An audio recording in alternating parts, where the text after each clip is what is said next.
Muy buenas noches a todos, bienvenidos a Plan M, un par de minutos antes de las 9 de la noche. Ya estamos en vivo hasta las 10, en un día muy particular, ¿no? Porque veníamos con todo el tema de la tensión social como consecuencia de los sucesos trágicos ocurridos la semana pasada, con la crisis policial, con los saqueos, con los 15 muertos, y se han multiplicado en las últimas horas los cortes de electricidad, los cortes de energía en Capital y Gran Buenos Aires fundamentalmente. Y se abre toda una polémica, esto le pone algún ingrediente de tensión social adicional al panorama, lo saben muy bien en la provincia de Buenos Aires, lo saben los intendentes y en el propio gobierno nacional, que están desplegando como pueden algún tipo de red de contención para evitar cualquier desborde en una semana particularmente difícil. 19 y 20 de diciembre es el próximo jueves y el próximo viernes, y de manera coordinada, ahora sí, la dirigencia política está tratando de contener una situación que hace algunos meses nadie imaginaba, por lo menos, que tuviera esta magnitud en el fin de año. Bueno, ¿qué ha pasado con los cortes de luz? ¿Dónde están las responsabilidades políticas? Porque ahí han hablado todos. Ha hablado el jefe de gabinete, Jorge Capitanich, ha hablado el ministro de Planificación, que es el principal responsable del área energética, Julio De Vido, y también hablaron las empresas distribuidoras eléctricas, Edenor, Edesur, Edelap, que no dieron abasto para restablecer el servicio y todavía hay muchos argentinos que están sin luz, fundamentalmente en el área metropolitana. Los cortes en el caso de la ciudad de Buenos Aires estuvieron localizados, Diego, fundamentalmente en la zona centro y norte de la ciudad. Sí, sobre todo, como siempre sucede, en la zona centro, Caballito, Flores, Floresta, es recurrente. También en algunos barrios del sur, menos en el norte, pero... Bien, y en general dispersados, ¿no? Sí. Por cuadras, por ahí 3, 4 cuadras. El típico problema que se genera en la distribución eléctrica durante el verano. Un problema que también se da, pero en menor magnitud en el invierno, porque el verano, ahora vamos a hablar un ratito con Emilio Apud, ex secretario de Energía, hay un problema adicional en la distribución, ¿no? Que no hay inversiones en media y baja tensión, los cables se recalientan, salen de servicio y las cuadrillas de las distribuidoras eléctricas no dan abasto para poder restablecer el servicio. Entonces hay gente que tiene hace 8 horas que no tiene luz, otros que no tienen hace 24 horas. Bueno, están ahí como pueden las distribuidoras eléctricas tratando de restablecer el servicio lo más rápido posible. Ahora, ¿cuál es el tema de fondo? ¿Qué es lo que hay detrás? No hay ninguna responsabilidad del gobierno. El gobierno ha dicho, lo van a escuchar ahora Capitanich, nosotros cumplimos nuestra parte, que era invertir en generación eléctrica. Es decir, que haya energía suficiente para que el sistema no colapse. Y efectivamente, el sistema no colapsó. Cuando hay mayor demanda que la oferta energética, puede colapsar el sistema si no es suficiente la oferta energética. Y uno ve lo que ha pasado en récord de consumo energético en los últimos días y efectivamente se vienen batiendo día tras día todos los récords históricos de consumo energético. El sábado, con 20.287 megavatios, se batió el récord de consumo energético para un sábado histórico. El domingo se batió el récord de consumo energético para un domingo histórico. El lunes, ayer, se batió el récord de consumo energético en el país para un día hábil. Y hoy se volvió a batir ese récord. Y hoy fue el nuevo récord histórico de consumo energético, 23.433 megavatios que se consumieron en el país a las 2:20 de la tarde. Bueno, desde este punto de vista, el sistema más o menos resistió, funcionó. Ahora uno tiene que preguntarse dos cosas. Ahora lo vamos a hablar con Apud. Por un lado, somos campeones en consumo eléctrico. La economía está volando, que todos los inviernos y todos los veranos venimos consumiendo cada vez más energía. ¿No habrá también un uso irracional de la energía? ¿No habrá algún consumo domiciliario que está estimulado por algo en particular que lleva a que todo el mundo le salga barato y que tenga 3 aire acondicionados prendidos en la casa, deje todas las luces prendidas? ¿No está pasando algo con el consumo energético en la Argentina? Más allá de la falta de inversión evidente que hay en el sistema de distribución. Escúchenlo a Capitanich contando los 3 pasos que hay en el sistema energético y deslindando responsabilidades. Es importante que el pueblo argentino sepa cómo funciona el sistema eléctrico en Argentina. Hay todo un programa de generación, todo un sistema de transmisión, todo un sistema de comercialización y también un sistema de distribución. La distribución depende, en muchos casos, de empresas distribuidoras estatales en provincias o también depende de empresas privadas. En el área del conurbano bonaerense y la Ciudad Autónoma de Buenos Aires son empresas privadas las que prestan servicios. Prácticamente en los últimos 10 años hemos tenido un incremento de casi 10.000 megavatios de inversión para aumentar la oferta energética. Entonces, el sistema eléctrico tiene una cuestión que ver con la oferta energética derivado del aumento en megavatios de la oferta. El incremento de la oferta energética en megavatios tiene que estar acompañado también en un mecanismo de inversión en media y baja tensión a los efectos de garantizar el suministro del fluido eléctrico en condiciones satisfactorias para cada uno de los usuarios. Y esa es una responsabilidad estricta de quienes efectivamente prestan el servicio. Bueno, ahí lo tenían a Capitanich diciendo, nosotros respondimos, hicieron las inversiones en generación eléctrica, ahora vamos a hablar con Emilio Aput si es así. Y por otro lado diciendo, bueno, es una responsabilidad de las empresas privadas, Edenor, Edesur y Edelap, el tema de la distribución, brindar la calidad del servicio domiciliario. A ver, ¿por qué se consume tanto? ¿Por qué hay un boom de consumo? Tiene que ver efectivamente con el crecimiento. Es un año en que la economía, ahora vamos a hablar con Alfonso Pratgay, está creciendo poquito. Tal vez un poquito más que el año pasado, pero no está creciendo como el 2010-2011 o como los años previos, anteriores al 2008. Bueno, ¿qué está sucediendo? Hay un consumo irracional de la energía. ¿Qué ha hecho el gobierno desde el punto de vista de los incentivos que da? Escúchenlo a Capitanich diciendo justamente una especie de llamado de pedido a la solidaridad, que la gente consuma de manera racional. Lo que nosotros tenemos que hacer es un mejoramiento sustancial también del uso racional de la energía. El uso racional de la energía tiene que ver con todos los sistemas de cambios de foco que se ha hecho en materia de alumbrado público, pero también en el uso racional que significa un aire acondicionado a 24 grados de temperatura, o también la comunicación por parte de las empresas para que el uso racional de la energía implique que la misma pueda satisfacer la demanda a todos. Obviamente eso es lo que correspondería, pero por supuesto es una responsabilidad de las empresas privadas. Bueno, y acá está el punto principal. ¿Da para, después de no haber dicho nada en los últimos tiempos, ahora el gobierno esté llamando a la solidaridad, a la gente, decirle use racionalmente la energía? Es más o menos como cuando Pugliese en el 89, que estaba en plena crisis económica, dijo que él les había hablado con el corazón a los empresarios y habían contestado con el bolsillo, ¿no? Cuando pidió solidaridad a los empresarios para que colaboraran con la crisis que vivía Alfonsín en el 89. ¿Por qué se consume tanto? ¿Cómo haces para dar un sistema racional de incentivos para que la gente no derroche? No solamente en el caso de la luz, sino en el caso del gas.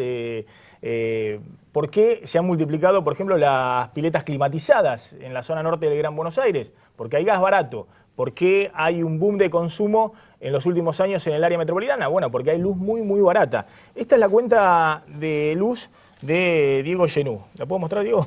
Sí.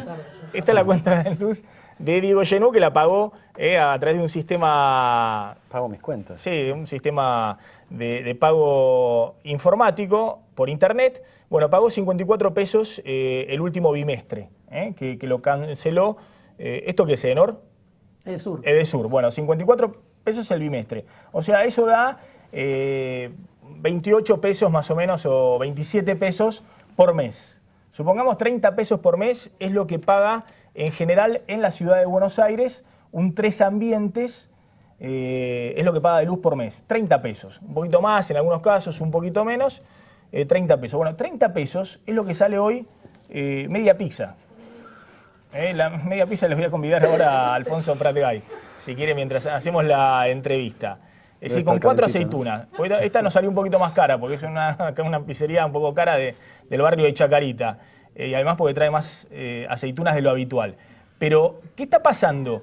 Que una factura de luz, para que Genú pueda disfrutar y ver todos los programas de televisión a la noche. Consumo poco, no miro exactamente, televisión. que le dé a full a la internet, que se tire en la casa, en la cama con el aire acondicionado, pague 30 pesos. Y es media pizza. ¿En cuánto tiempo te comes media pizza? Bueno, otra comparación. Una factura de luz de un 3 ambientes en la ciudad de Buenos Aires equivale a menos de una entrada de cine. Hoy una entrada de cine sale 50 pesos. Sí, en algunos casos la 3D sale 60 pesos. Es decir, puede ser hasta un bimestre de luz. Bueno, ¿qué pasa? ¿La pizza está cara? ¿El cine está caro? Sí, están carísimos. Eso tiene que ver con la inflación. Pero además la luz está muy barata. ¿Quién paga eso? Porque lo mismo, estos precios, cuando hay inflación, aumentan en todos los sectores, incluida la luz. Bueno, ¿quién lo paga? El Estado a través de los subsidios millonarios que se han multiplicado en los últimos años. Estos son los datos para los primeros 10 meses del año de los subsidios energéticos. Sí, lo único que falta es que se nos apague la luz. 64.000 millones de pesos en los primeros 10 meses del año. 65% de aumento de los subsidios energéticos. Bueno, esta es una señal inequívoca a todos los que consumen electricidad. No ahorren, derrochen. Total, el Estado termina pagándole las cuentas. De hecho, en esta cuenta de Genú, o la de los porteños, o gran parte de quienes viven en el Gran Buenos Aires, una parte la paga el Estado y lo discrimina. Dice, estos son los subsidios. Bueno, algo similar pasa con el transporte, aunque en mucho menor magnitud. Lo que siempre decimos, una vuelta en Calecita equivale a 3 boletos de colectivo hoy en Capital y Gran Buenos Aires, o equivale a 2 boletos de subte. Bueno, la diferencia se paga con los subsidios. La pregunta es si esta señal de derroche total, fundamentalmente en energía, ¿no? Uno no va a derrochar en boletos de colectivo o pasajes de subte, pero si de energía no terminan en lo que estamos viviendo estos días. Alfonso Pratgay. Bueno, a ver, ¿se puede hacer un enfoque así tan economicista de lo que estamos viviendo o hay una multiplicidad de causas?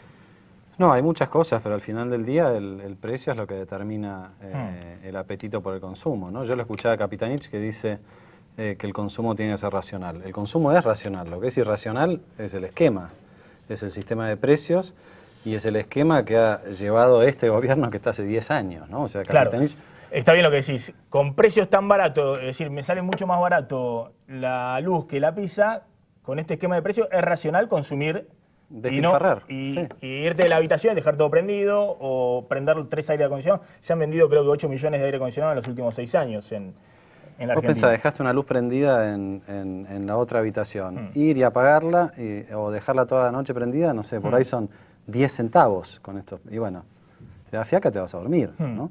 Yo me acuerdo cuando era chico, papá nos pedía a cada uno que apagara la luz, el aire lo prendíamos cuando hacía mucho calor. Yo se lo pido a los chicos toda la noche, no me hacen caso. Sí, bueno, pero no te preocupas tanto si no te hacen caso. No, ¿sabes qué? A mí me pasó lo mismo, pero bueno, quedó prendida, quedó prendida.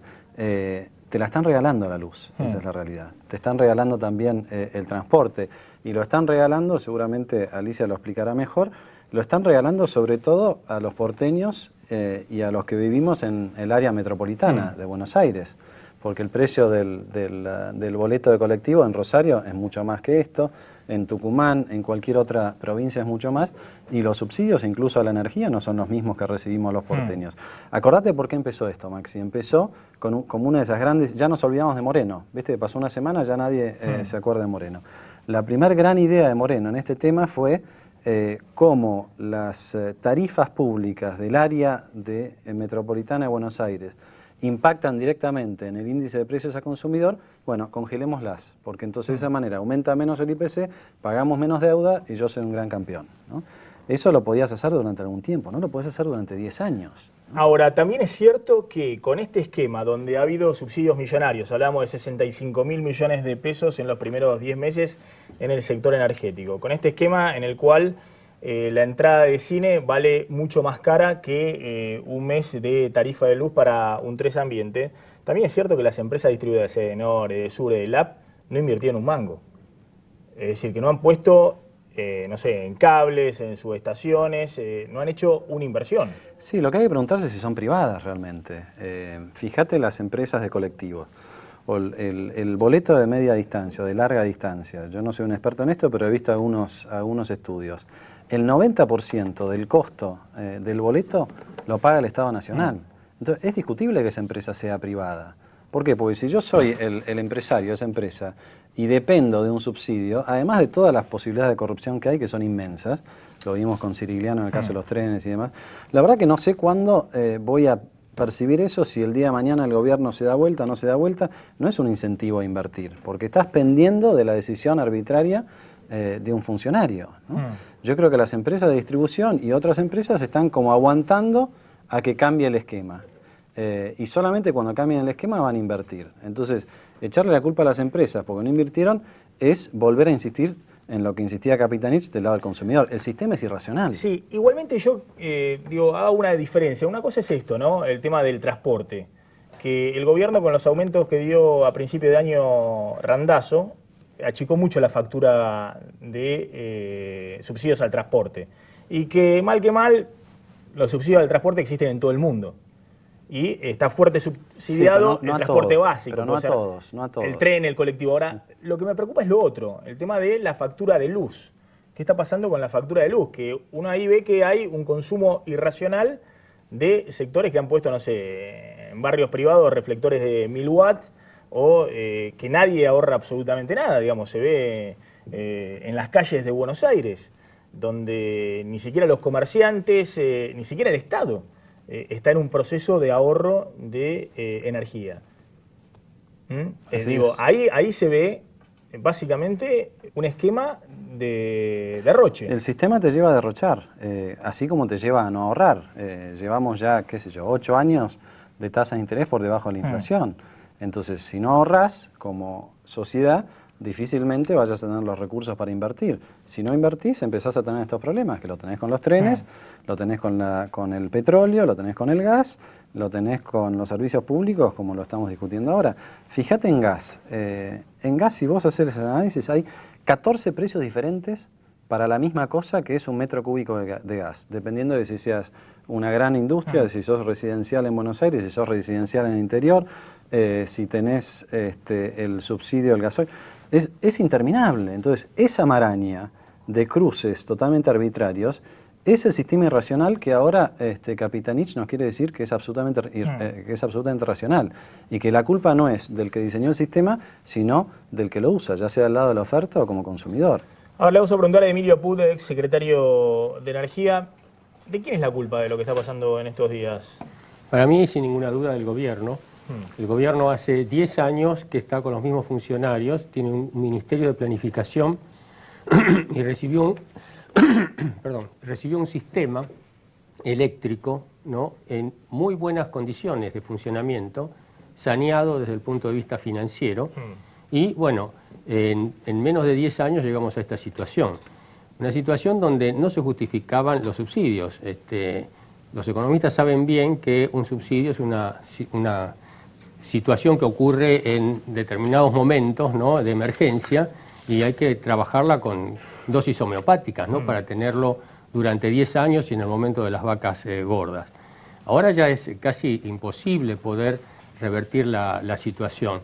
Entonces, recién estaban hablando ustedes del sector de las empresas, ¿no?, si tienen la culpa o no tienen la culpa. Para el gobierno tienen la culpa las empresas, para muchos organismos que defienden los derechos de los consumidores también. Pero mi pregunta es, ¿qué derecho tiene el gobierno a exigirle a una empresa cuando él no cumple con su parte, que es garantizarle un precio? Cuando se hicieron los contratos de concesión, el Estado se comprometía a una tarifa justa que se actualizaba semestralmente o estacionalmente a través del ente regulador, se hacían audiencias públicas, legisladores, etcétera, y se fijaba una tarifa que cubría hasta las inversiones. A las empresas se le exigía calidad y confiabilidad del servicio, no se le decía qué cosas tenía que hacer. Entonces, si no cumplía con esos parámetros, la empresa era sancionada y podía perder la concesión. Entonces, ahí sí valía porque estaba recibiendo la contraparte. Pero hace 10 años que tiene congelado los ingresos porque no van subsidios hacia esa área. Entonces, no le podés pedir a una empresa que invierta cuando está perdiendo. Los balances lo indican. Ahora, la pregunta es cómo se sale de ese esquema de subsidios, porque si hoy uno recortara totalmente los subsidios a la energía, habría que multiplicar las tarifas por 3. No, mucho más. En Capital y Gran Buenos Aires. Mucho más, Maxi. Bueno, es inviable. Sí, Una sí, economía por con supuesto. 25% de inflación, donde hay una tensión social evidente, hoy aumentar 100%, 200% la tarifa a 4 o 5 millones de usuarios en Capital y Gran Buenos Aires es inviable. No estamos hablando de la factibilidad, estamos diciendo qué es lo que Sí. habría que hacer para sanear la tarifa, ¿no? Para sanear la tarifa habría que llevarla a los valores, a moneda constante, digamos, similares a los de hace Sí. 10 años. Y eso es multiplicar entre 8, 9 o 10 veces, que políticamente es inviable. Ahora, desde el punto de vista macroeconómico, yo creo que en el corto plazo, la inflación que puede provocar ese aumento de tarifa se compensa con creces con la bajada de la inflación por menor emisión y por menores problemas en la balanza No, está comercial. bien, pero Bueno. a ver, la política es, yo no puedo tomar esta medida si me estalla todo.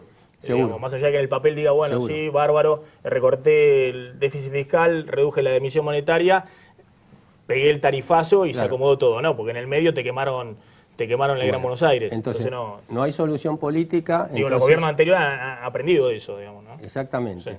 No hay solución política, entonces hay que preparar a la gente para decirle que esto va a ir deteriorándose cada vez más. Porque si no hay dinero para revertir la situación y la demanda sigue creciendo en el orden del 5, 5,5% anual, el año que viene vamos a estar por lo menos 5 o 6% peor que ahora. Y a lo mejor los 32 grados de Capitanich pasan a ser 31 o 30. ¿Sí? Entonces, a mí me parece que Una temperatura a partir de la cual, si hay 2 días seguidos en esa temperatura, empieza a haber problemas en el sistema eléctrico. un ministro no puede ser relator del problema. El ministro tiene que decir cuál es el problema y buscar una solución. Y eso no se está haciendo. Ahora, las condiciones a que vamos a llegar son críticas, porque el sistema de distribución está mal, pero también el sistema de generación. Eso de que se ha invertido en generación en forma adecuada no es correcto, ¿no? Porque han dicho, hemos metido 10.000 megavatios. Hay que ver qué calidad tienen esos megavatios, a qué costo, si lo trasladas a la tarifa se te iría mucho más. Y además hay una reserva técnica que es necesario, que es del orden del 15 al 20%, que ni por las tapas nosotros las tenemos en este momento. O sea, es un sistema precario. Alfonso. No, algunas reflexiones. Vos decías hace un rato, la economía no está creciendo en un boom, o sea, no le podés echar la culpa a esa demanda, por un lado. Segundo lugar, como bien decía el exsecretario, el esquema que se ha establecido es un esquema donde no dan los números para la inversión, o sea, se establece un subsidio que alcanza justo como para no tener que aumentar el precio, pero se va comiendo el capital. Y la tercera cuestión es una cuestión de, vos decís, es inviable el ajuste de tarifas, es inviable también la situación actual. Entonces, para eso están los gobiernos, para resolver el problema. Y yo hago una reflexión que es la siguiente. En la ciudad de Buenos Aires, nosotros hemos hecho algún estudio, el 10% más rico de los porteños de la ciudad de Buenos Aires consume el 50% de la energía eléctrica residencial. Entonces, cuando empezás a hacer los números, te das cuenta que, no sé, por lo menos la mitad de los subsidios están yendo al que seguro no tenés que subsidiar. Y esto se podría aplicar también en el subte, en el colectivo y demás. Claro, era mucho más fácil 10 años atrás decir subsidiamos a todos al mismo tiempo. Pero esa factura se fue acumulando. Y vos... Sí, esto se dispara a partir del año 2006, cuando reaparece la inflación, 2007, ahí los subsidios empiezan a crecer geométricamente. Los subsidios totales económicos eran 6.000 millones de pesos en el 2006. Hoy son más de 120.000 millones de pesos. Es decir, se empiezan a disparar si vos paralelamente con la inflación. Si lo mirás en términos reales, desde que asumió Cristina se triplicó en términos reales la factura de subsidios. No hay ningún país del mundo que pague casi el 5% de su PBI en subsidios que además van a los que no tenés que subsidiar. O sea, lo irracional es lo que quiere defender Capitanich. Para ponerlo en otros términos, la factura de este año de los subsidios económicos son a la energía del 150.000 transporte. millones. Claro, son 12 años de asignación por hijo. Claro. De asignación universal por hijo, digamos. Aproximadamente. Bueno, supuestamente es el mayor plan social del gobierno. Bueno, estás pagando 10 años, querés, de la asignación universal por hijo con lo que te estás gastando en los subsidios. Peor que eso, ponele el 40%. Pero además, subsidios concentrados en Capital y Gran Buenos Aires. Claro. Andá a explicarle al resto del país por qué los concentraste Capital acá. y Gran Buenos Aires Sí. y la franja más que más lo aprovecha es la más rica de la población. Suponete, el 40% seguro que no lo tendría que estar subsidiando. Son 60.000 millones de pesos. 5 asignaciones por hijo le estás dando a los ricos cuando le estás dando una a los pobres. Es irracional. Matías Coronel, buenas noches. ¿Dónde estás?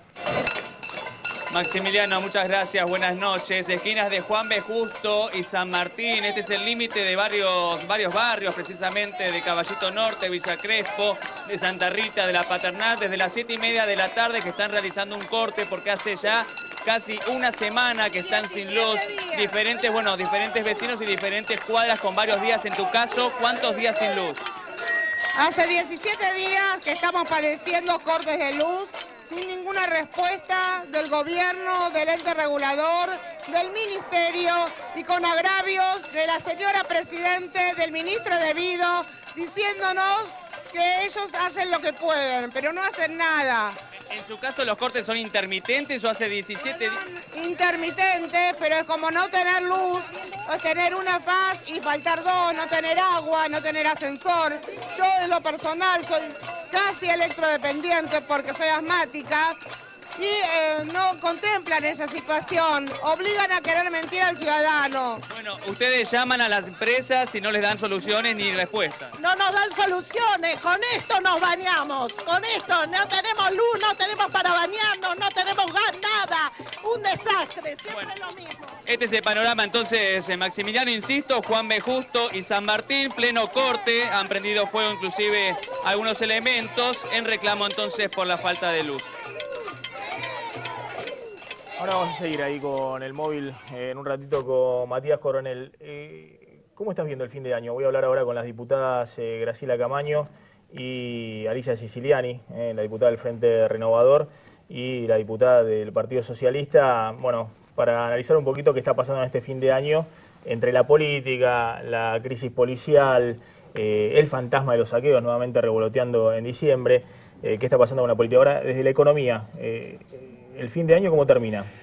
Mira, primero la foto de estos días es la foto de todo lo que no se hizo, ¿no? De cómo es. Ahora lo estamos viendo en el tema energía, pero antes tuvimos la cuestión de los saqueos y todo lo que no se hizo con las fuerzas de seguridad, ¿no? Creo que al gobierno le empiezan a llegar todas las facturas juntas porque se fue acumulando, porque tirar la basura debajo de la alfombra en algún momento no lo puedes esconder más. Y me parece que la salida creativa que encontraron es más inflación, ¿no? Porque los aumentos de salarios que son, por supuesto que son justos, pero muchas de las provincias no tienen los recursos. Seguramente que esto va a terminar financiándolo la Nación y algunas otras cuestiones. La señal que está dando el gobierno y el Banco Central es sigamos emitiendo como si la gente no se diera cuenta y ya hay algunos estudios que están estimando en las últimas 3 semanas aumentos de inflación del orden del 3,5% mensual, ¿no? Lo que hasta hace poco venía al ritmo del 2,5%, ya subió un escalón más y me parece que este va a ser el gran dilema del año que viene. No los veo ni por asomo preparados para atacarlo, ¿no? Hay que ver qué va a decir Capitanich cuando tenga que enfrentar el tema de la inflación. Pero creo que el tema central, ellos han parado la salida de reservas, pero la variable de ajuste es la inflación. Y la inflación... Es decir, Capitanich está encarando alguno de los problemas, por lo menos dice querer encarar alguno de los problemas evidentes de la economía, que todos decían, mira, tenés que ir por ahí. Lo que sucede es que todavía no ha hecho nada por el lado de la inflación, que es la que se le ha escapado un poco en este fin de año. Y que es la que provoca todos los otros problemas. No estaríamos hablando de atraso cambiario, no estaríamos hablando de atraso tarifario, no estaríamos hablando de falta de competitividad, no estaríamos hablando de que nos quedamos sin energía, que nos estamos quedando sin reservas, si no fuera porque la inflación lleva más del 20% en los últimos 7 años. ¿Y eso no lo ves también como consecuencia de la suba del dólar? Esto de subir el dólar tan aceleradamente, claro, sí. El dólar oficial tan aceleradamente, sin un ancla atrás, ¿no? Es decir, sin tener un plan atrás, ¿no es riesgoso? El gobierno dice, no, voy con el dólar llevándolo, y está devaluando cada vez más rápido. Sí, muy rápido. ¿Eso no tiene cierto peligro, digamos, de que atrás te vayan la inflación, y atrás de la inflación los reclamos salariales, y que sea toda una especie de rueda entre precios, dólar, salarios? Mira, yo creo que lo discutimos la última vez, Maxi. Si la única herramienta va a ser devaluar, evidentemente eso no resuelve el problema. Distinto sería ajustar el tipo de cambio en el marco de un programa económico coherente que baje la inflación. Esto es correrla de atrás, es como el perro que se va mordiendo la cola, ¿viste? Porque todos sabemos que el tipo de cambio se va a depreciar todos los días. Entonces, el exportador, ¿por qué va a vender? Si sabe que mañana le pagan 3 centavos más. Bueno, ahora le dan un bono que es más deuda del Banco Central. Bueno, entramos en esa rueda. ¿Pero por qué? Porque el gobierno primero no quiere reconocer el problema y creo que tampoco tiene la vocación política para resolverlo, ¿no? Pratgay, gracias por haber venido. Le hago una pregunta más a Put. ¿Se va a llevar la pizza, Put? Sí, ¿no? Se lleva la pizza. Sí, con las 4 aceitunas. Creo que el olor está complicado, Sí, ¿no? si no se la lleva acá. Apenas No digamos de quién es por las dudas. Termina el programa, desaparece la pizza. ¿Es así? ¿El verano este va a ser, va a haber que apechugar? Y si hay 2 o 3 días de calor intenso, como el que está sintiendo ahora la diputada Graciela Camaño, ¿va a haber corte de luz? Ha aumentado la frecuencia de los cortes y ha aumentado la duración de los cortes. Eso por una falta de equipamiento, falta de repuestos, y no hay nada que se haya hecho en el sistema para pensar que van a mejorar las cosas. El año que viene, como te decía, va a ser peor. Los subsidios, que estaban hablando del 5%, 3,5 son del sector energético. Y de ese 3,5 hay 7.000 millones de dólares que van al sector generación. De lo que cuesta un kilovatio hora, nuestra tarifa paga el 18% nada más, o sea, una quinta parte de lo que cuesta generar un kilovatio hora en este momento. Y todo lo demás es subsidio que va a la generadora, no a los segmentos de abajo, que es el de distribución. Entonces, por eso no se invirtió prácticamente nada en claro, distribución. Y la única posibilidad es darle a la maquinita nuevamente y comprar a lo mejor equipos, pero las empresas nunca van a invertir si sus balances están en rojo y están en pérdida. Aput, gracias. No. Vamos a discutir un poquito con Graciela Camaño y Alicia Siciliani. ¿Qué está pasando en este fin de año y el nuevo escenario político que abrieron los saqueos, la tensión policial y los 15 muertos la semana pasada?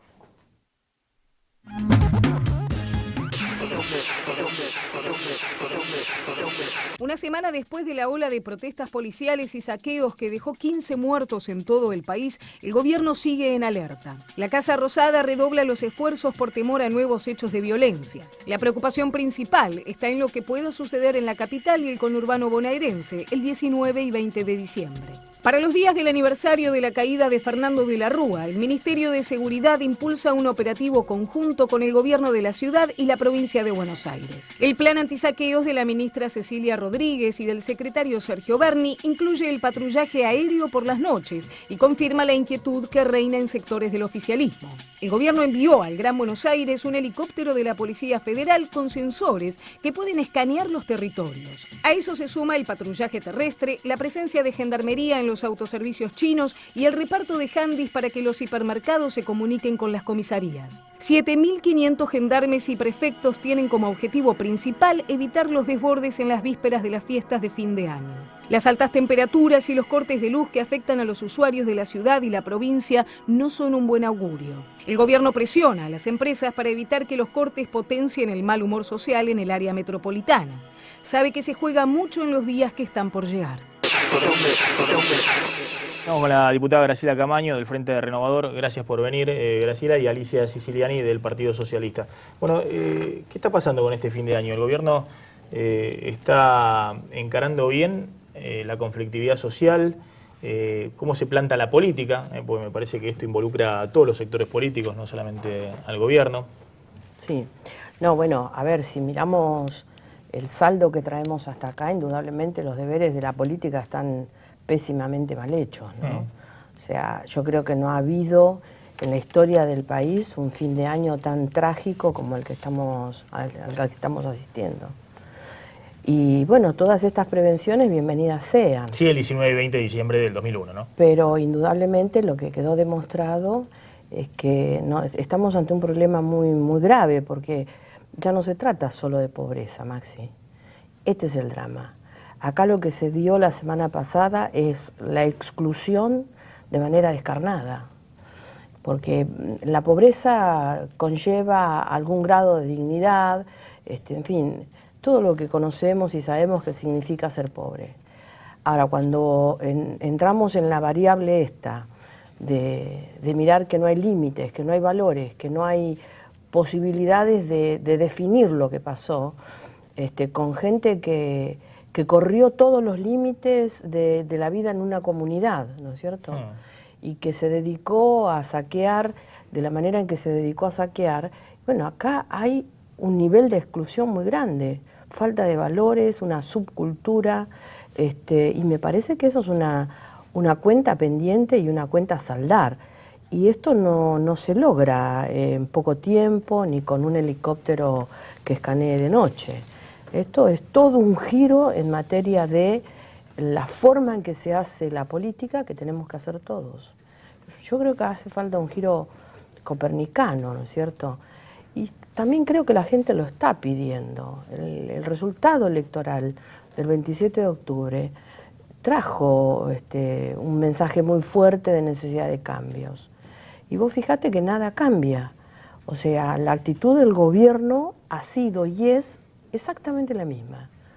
Estas cosas que se vienen sucediendo de personajes que saltan todo el tiempo, un Milani que es en un atropello parlamentario de último momento en el año se pretende ungir altamente sospechado, el tema de Báez y su pedido de habeas data de estas horas, una serie de cuestiones que siguen poniendo en tela de juicio que hayan receptado seriamente lo que pasó el 27 de octubre. Ahora le voy a preguntar a la diputada del socialismo, Alicia Siciliani, ¿qué está pasando la semana después, ¿no?, a lo que fue la crisis policial? Porque el gobernador Bonfatti en Santa Fe dijo esto fue una sedición, y lo mismo dijo de la Sota, acá me apretaron, la policía negoció con las armas sobre la mesa. Ahora resulta que los gobernadores terminaron cediendo a todos esos reclamos. Y lo mismo el gobierno dice esto fue un ataque a la democracia. Ahora, el ataque a la democracia significa que todos los gobernadores dieron entre 50 y 80% de aumento, y el propio gobierno nacional dio esta semana aumento para toda la Fuerza de Seguridad Nacional. Cosa que está bien, Maxi, porque 8.000 pesos de un salario a un policía lo consideramos justo y no sé si no es poco. Creo que como sociedad nos debemos preguntar qué modelo policial tenemos que tener.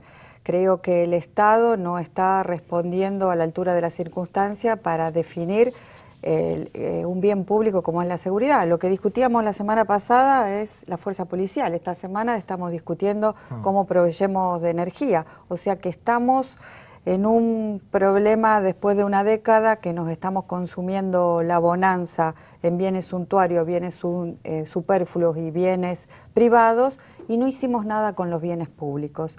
Y lo peor aún, que no hicimos nada con los bienes públicos como salud, como educación, como seguridad o como energía. Desde el poder estamos dando una falta de ejemplaridad moral que rompe todos los vínculos por abajo. Miren, nosotros... ¿Por qué? Estuvimos recorriendo el país con Hermes Wiener y, por ejemplo, en La Rioja, la Iglesia denunció, y lo denuncian los partidos políticos, que el gobierno distribuyó cerca de 400 millones de pesos en subsidios y en bienes como televisores, celulares, LCD, a cambio de un voto. Y eso lo distribuía un puntero político vecino de un ciudadano que le decía, mire, vóteme y le regalo esto, sin decir el origen de esos fondos para pagar esa dádiva electoral. Sí. Yo creo que es mucho más, y coincido que, como decía la diputada Camaño, que ya no es más un problema de pobreza, es un problema del todo vale, es un modelo consumista. Usted dice que ese tipo de actitudes después... se reproducen abajo. ¿Con qué moral? Estimulan los saqueos, por supuesto. Digamos. Pero aparte, no nos asombremos de los saqueos de este año. Pensemos en diciembre pasado. Recordemos Bariloche, como una disputa política por un intendente fue expulsado un intendente electo por saqueos en supermercados. Recordemos Junín, en la provincia de Buenos Aires, un intendente radical que recibió de visita tráficos que no sabían muy bien su procedencia, donde claramente fueron a destruir edificios públicos. Recordemos Rosario el año pasado, cuando se nos intentaba vincular a una fuerza política como el socialismo, que si de algo nos podemos jactar es de nuestra ejemplaridad en el uso de los cargos públicos, de narcosocialismo. Esos es los grandes temas que tenemos que discutir desde la política, y podemos discutir muchas otras cuestiones, pero si no ponemos el eje en los problemas fundamentales, la verdad que estamos discutiendo ahora el 2015 cómo salimos, ¿no? Porque esto es un gobierno que termina. Bueno, ¿qué opciones políticas le ofrece los distintos partidos a la sociedad en un modelo de ejemplaridad y de recuperación de la ética y aprovechar esta bonanza económica que por suerte el mundo nos va a seguir ofreciendo en las próximas décadas? A ver, quisiera Perdóname, sí. porque hay definiciones que creo que no tienen que quedar en el aire, porque si no estamos siempre dando vuelta en torno a las mismas cuestiones, ¿no? El saqueador es un delincuente.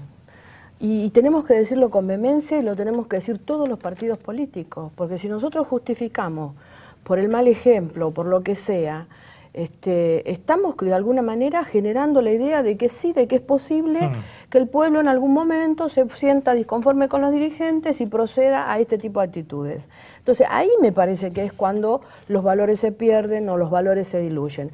Una cosa es una cosa y otra es otra. Que la dirigencia política no esté a la altura de la circunstancia, que hayamos tenido infinidad de inconvenientes con este gobierno en cuanto a la falta de ejemplaridad, ¿no es cierto? Desde un ministro justificando la toma de los colegios hasta una presidente bailando porque había que festejar la democracia arriba de un escenario mientras había 15 muertos en el país. Todo eso, la gama de falta de ejemplos que podemos haber visto en 10 años. Pero lo que tenemos que definir claramente, fundamentalmente de la política, es que esas son actitudes delincuenciales. Porque no las definimos nosotros, no las defiende el padre que acepta que el pibe le llegue con un producto de un saqueo como si fuera una gran aventura. El que saquea, el que toma algo que no le corresponde, el que se lleva las cosas de un negocio, no está haciendo un acto de poder vivir en sociedad, está cometiendo un delito muy grave. A ver, quisiera, porque si no nos vamos a quedar con poco tiempo después y en todo caso las diputadas puedan dar una opinión. Diego, ¿cómo es exactamente la investigación? La verdad sorprendente desde el punto de vista del detalle en la publicación y con un acceso a la información envidiable desde el punto de vista periodístico del colega Hugo Alconada Mon en el diario La Nación sobre la conexión Lázaro Báez, este nuevo multimillonario de la Argentina, rey de la obra pública en Santa Cruz, y el matrimonio Kirchner. Sí, bueno, son 3 notas que vienen publicando Hugo Alconada Mon en La Nación a partir del domingo, donde se ve una triangulación de dinero que él detalla, con facturas sobre todo, que salen de Valle Mitre, que es una sociedad anónima que gerenciaba el Hotel Alto Calafate, que es uno de los hoteles más importantes que tiene, bueno, primero Néstor Kirchner, después Cristina Kirchner, en Calafate. Lo que cuenta con mucho detalle es cómo Valle Mitre le pagó en los últimos 2 años, en 2010 y 2011, 14 millones y medio de pesos a los Kirchner, a Cristina Kirchner y a Néstor Kirchner. Primero en vida de Néstor Kirchner, después de la muerte de Néstor Kirchner, continuaban esos pagos a través de Valle Mitre, que era la gerenciadora del Hotel Alto Calafate. Es decir, Lázaro Báez alquilaba habitaciones. En un año, el hotel tiene 103 habitaciones, pero en un año alquilaba 935 habitaciones, es decir, durante 9 noches por mes alquilaba esas habitaciones Lázaro Báez y pagaba por eso, en un raconto de 2 años, 14 millones y medio de pesos. Por supuesto, eso tiene una serie de tipificaciones como delito de evasión agravada. Ahora, la idea es ese hotel lujoso que vemos, que es el Alto Calafate, que es un súper hotelazo en el Calafate, es de Néstor y Cristina Kirchner. Sí, también eso, ellos lo declaran en sus declaraciones juradas. Sí. Es un súper hotel, es uno de los 3 hoteles que tienen en el sur. Hay otro que se llamaba Las Dunas, que no estaba declarado y donde también había pagos. Está bien, pero la idea es, Lázaro Báez es el mega constructor de Santa Cruz, el que ha recibido el 90% de la obra pública de Santa Cruz. Sí, empresario, amigo de Néstor Kirchner de muchos años. Y a su vez, después le pagaba a los Kirchner a través de los hoteles del Calafate. Sí, a través de una sociedad anónima que gerenciaba esos. Es decir, alquilaba las habitaciones. Sí. No se sabe si se utilizaban o no, pero una transferencia de 14 millones de pesos. Por eso se puede tipificar como lavado de dinero. Es decir, se como sospecha ese circuito, lo que se ve en las flechas. Sí, bueno, por supuesto. La investigación lo que cuenta es este circuito, el circuito de Lázaro Báez al Hotel Alto Calafate, que era de la familia Kirchner. Por otro lado, hay otro circuito que es más conocido de todos estos años de la obra pública en Santa Cruz, donde fundamentalmente alguna cosa en Chubut tiene, pero sobre todo Lázaro Báez, las empresas, Austral Construcciones, otras empresas, están asentadas en Santa Cruz. Hoy el secretario general de la Presidencia, el doctor Oscar Parrilli, dijo que eran negocios entre privados. Sí. El negocio entre Lázaro Báez pagando los alquileres del Alto Calafate, que es el hotel de los Kirchner. Es un negocio entre privados que él no se mete y que Lázaro Báez ha ganado en licitaciones transparentes el 90% de las licitaciones en Santa Cruz. Sí, por un lado dice que está mintiendo, por supuesto, La Nación, Clarín, por otro lado reconoce que esos alquileres existieron, reconoce que esos pagos que muestra el periodista de La Nación existieron durante esos 2 años. Pero ahora, dice es un negocio entre claramente privados. este tipo de cosas se tienen que investigar, y es más, debieran, no son cuestiones entre privados. Sí, Lázaro Báez puede hacer los negocios que quiera, es un empresario privado, que justo tuvo la mala suerte de estar en un sector de alta exposición como es la obra pública. Entonces se quedó con toda la obra pública y era muy amigo, tenía también la coincidencia que era muy amigo de Néstor y Cristina Kirchner. Ahora, Néstor Kirchner antes y Cristina ahora son funcionarios públicos, es decir... No, pero él también como contratista de obra empresario, pública. exactamente. Él también como empresario vinculado en licitaciones con el gobierno, tiene una serie de responsabilidades. Yo te pongo un ejemplo. Si vos sos concesionario del Estado, no podés ser candidato. La ley de partidos políticos te impide ser candidato. Vos no tenés que tener negocios con el Estado. Entonces, en este caso, este señor tenía muchísimos negocios con el Estado, así que lo lógico es que se lo investigue.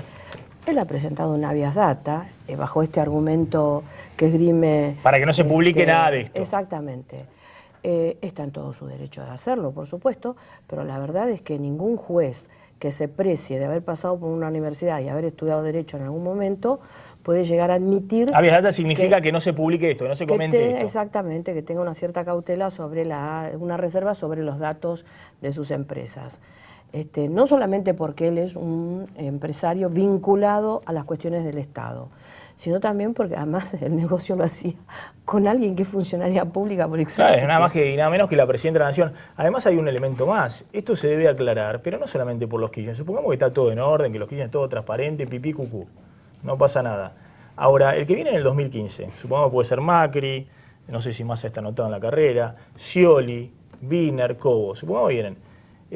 Se ponen un negocio privado, se pueden poner un restaurante, se pone un albergue transitorio, tal vez un hotel, se les ocurre, y después le dan el 90% de la obra pública a un empresario, y resulta que el empresario después le llena de alquileres el albergue transitorio o de cubiertos el restaurante, que es del presidente de la Nación. Han confundido la cosa pública y la cosa privada. Ese esquema pero eso lo no transparentamos ahora. El menor análisis ético, ni ético, pero están...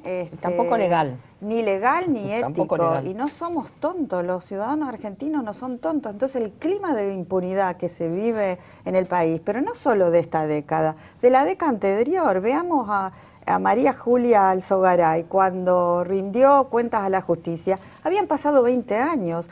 En este país, durante los 30 años de democracia, en una década vendimos todos los bienes públicos. ¿Qué hicimos con la plata de los bienes públicos? No está en infraestructura ni está en desarrollo. Después estatizamos todo en el medio de una de las valores, de los términos de intercambio más favorables de los últimos 100 años. Y ahora, a 10 años de ese crecimiento fabuloso, no tenemos ni siquiera luz, no tenemos educación pública, no tenemos salud pública y no tenemos policía que nos cubra de nuestra vida y nuestros bienes. Nos tenemos que replantear realmente si nos vamos a resignar a esto, a que en la política todo dé lo mismo, que todo sea igual, o que como argentinos y como sociedad nos replanteemos que podemos hacer un cambio sustancial de esta serie de gobiernos que realmente con la ética tiene una gran deuda con la democracia. Sí, igualmente creo que más allá de la política, puede haber quien piense que esta ha sido la gran década ganada. Hay algunos, me imagino, que en su momento votaron a mí y pensaron que la década anterior era la década ganada. Ahora, este tipo de maniobras, bueno, hay que transparentarlas.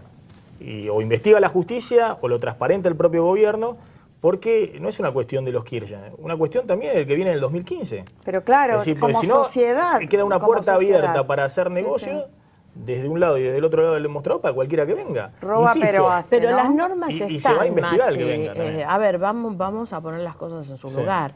No es que no existen normas que no establezcan obligaciones. En realidad las normas están.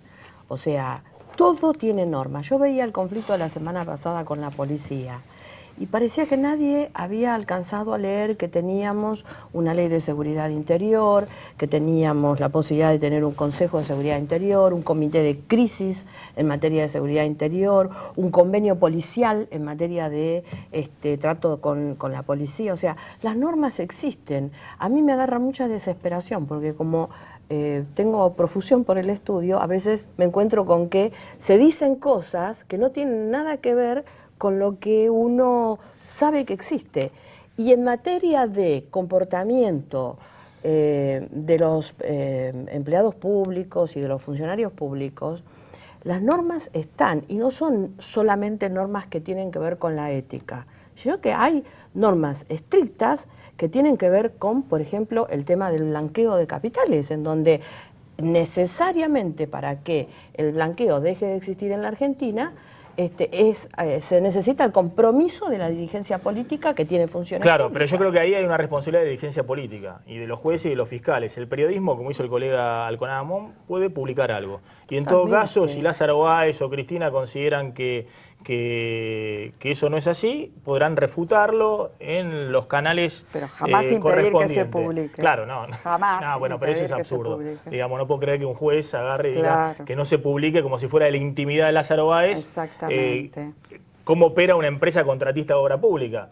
Ni siquiera lo podría impedir una empresa de alimentos. Es decir, que no fueran contratistas de obra Seguridad pública. alimentaria. Pero imagínate una empresa contratista de obra pública. Ahora, es una Convengamos responsabilidad que- de la dirigencia política. No solo de la dirigencia política. No del periodismo, sino de la dirigencia política. No, bajo ningún punto de vista es la responsabilidad del periodismo. Ahora Pero seguimos, convengamos que tuvimos un inconveniente esta semana que ha sido demostrativo de algunas cuestiones en las que toda la sociedad nos tenemos que poner muy firmes, que fue el tema del fiscal Campagnoli.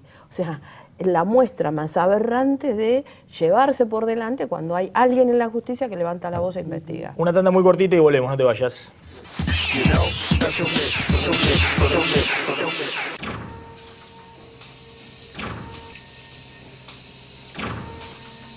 Sumi Industrial, Sociedad Anónima, una fortaleza en aceros. Protege la salud de tu familia con APRES, cobertura médica. Desde 1974, brindando el más alto nivel en servicios médicos, con el respaldo del Sanatorio Modelo Quilmes. Planes para empresas, planes directos, medicina laboral y por desregulación de tu obra social. Modernos centros médicos. Accede a un plan acorde a tus necesidades llamando al 0800-666-3640 o en www.apres.com.ar. APRES, yo te protejo. Relojes Feró, para marcar los momentos inolvidables. El mejor regalo para ella, para él y para vos, con su colección de diseños exclusivos. Relojes Feró, adquiéralos en las joyerías y relojerías más importantes del país. Osmédica, la obra social de los médicos y todos los trabajadores activos, inauguró en Temperley una nueva delegación para la atención de los beneficiarios de la zona sur del Gran Buenos Aires. Gestione allí autorizaciones, opciones de traspaso, afiliación de grupos familiares, renovación de credenciales y otros servicios. Desde ahora seremos un vecino solidario más y nos encontrará cada día en Almirante Brown 3351 Temperley. Informes 0800 999 5396. Una razón más para estar con nosotros. Osmédica, la obra social de los médicos y de todos. Jacobi Cavallo Folgueiro Abogados.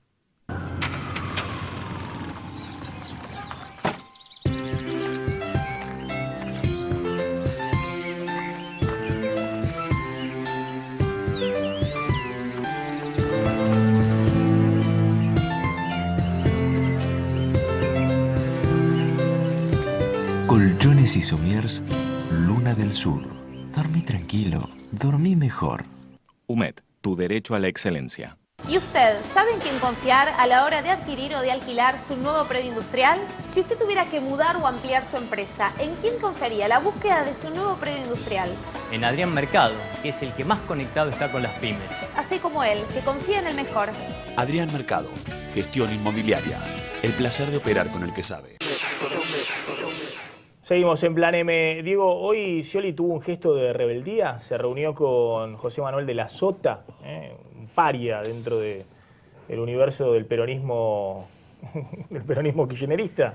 Hay una amistad que está por encima de todo, dijo de la Sota. Tenemos diferencias con Scioli, no se notaron mucho en este encuentro. Se intercambiaron regalos. Intercambiaron regalos y firmaron algunos acuerdos para el desarrollo turístico interprovincial, con promociones, con descuento para Córdoba. La típica gestión que no le importa a nadie, lo que le importa a la gente es viene el verano y para que los cordobeses veraneen en las costas atlánticas y viceversa. Bueno, ¿y entonces?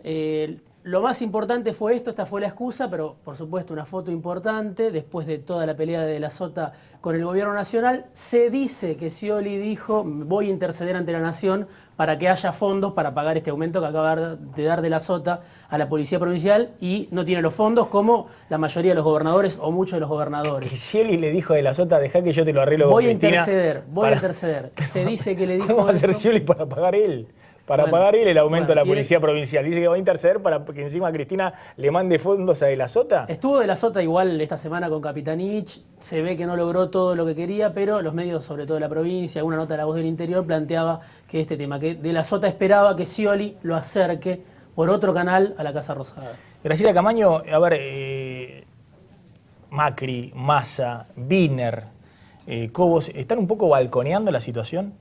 ¿Están viendo a ver qué hace la presidenta, para dónde va, para un lado, para el otro? No, Digo, no. porque han de alguna manera bajado el perfil, digamos, no se los ve ni criticar, ni tampoco intervenir en la política como intervenían, no sé, 20 días atrás. No, yo creo que no se trata de balconeo. Mirá, en el caso de Sergio está muy preocupado por la situación del conurbano, está prácticamente al frente del grupo de intendentes que conforman el Frente Renovador. Vos sabés que hay una situación muy particular de desamparo por parte del gobierno provincial y nacional cuando hay alguien que se desalinea un poquito, con lo cual ellos están trabajando muchísimo el tema de la contención y las posibilidades de no tener ningún inconveniente en lo que resta, digamos, del año, y sigue con sus propuestas, la idea de ser un legislador participante y activo. No es un balconeo, nosotros tenemos un lapso de tiempo que lo establece la voluntad popular, que es el 2015. Ese es el norte, y bueno, lo que tenemos que hacer es exigir que el gobierno asuma las responsabilidades que tiene. Yo últimamente estoy sumamente asustada porque hay una suerte de quietismo, de inmovilidad por parte del gobierno y por parte incluso digamos, de algunos gobernadores que podrían estar un poco más activos como para resolver el tema, pero indudablemente la semana pasada han quedado resquebrajados liderazgos.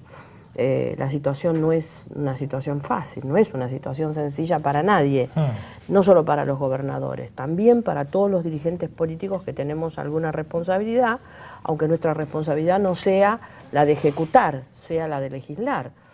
A nadie le gusta que el país no vaya adelante. Ahora, la pregunta es, obviamente el quien tiene responsabilidad institucional hoy son los que están gobernando, es la Presidenta de la Nación, también la Provincia de Buenos Aires, Scioli y demás. Pero no será necesario en algún momento Bonfatti, que obviamente estaba con el día a día de la policía, bueno, los gobernadores que hoy están viendo cómo hacen para poder pagar el aumento salarial que ofrecieron la semana pasada.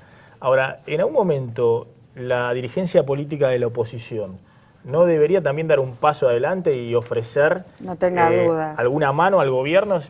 Después que el gobierno la tome o no la tome es otra cosa, pero hay una situación delicada, es un verano delicado. El Congreso de la Nación tiene que ser el ámbito de acuerdos y de propuestas. Nosotros lo dijimos y Wiener en ese sentido fue muy claro en sus declaraciones en toda la semana. Mantuvimos múltiples reuniones con dirigentes que forman parte de nuestro espacio político, incluido el radicalismo, por supuesto, Y el Acuerdo de Seguridad Democrática, hay 2 o 3 proyectos de leyes muy importantes que queremos consensuarlo y debatirlo en la Cámara de Diputados de la Nación. Tenemos que debatir la cuestión energética. No puede ser que estemos con los problemas energéticos, y la cuestión energética debe ser un problema de Estado de largo plazo. No se resuelve en 4 años de gobierno la cuestión energética. Tenemos que acordar en todas las fuerzas políticas qué vamos a hacer con Vaca Muerta, cuáles son los acuerdos de Chevron, qué vamos a hacer con YPF, cuáles van a ser los acuerdos con estas empresas, la mexicana, la brasilera, acuerdos estratégicos. Nosotros estamos trabajando muy fuerte en eso y apostamos que la Cámara de Diputados y la Cámara de Senadores tiene que ser el ámbito político de resonancia. No va a haber 2015 si la oposición toma la misma forma que tomó en el 2009. Tenemos que ser capaces de lograr acuerdos estratégicos y darle a la población y a la ciudadanía una esperanza de que esto puede cambiar en el 2015. Les agradezco a las dos por haber estado esta noche en Plan M. Vamos volando a la tanda y ya volvemos.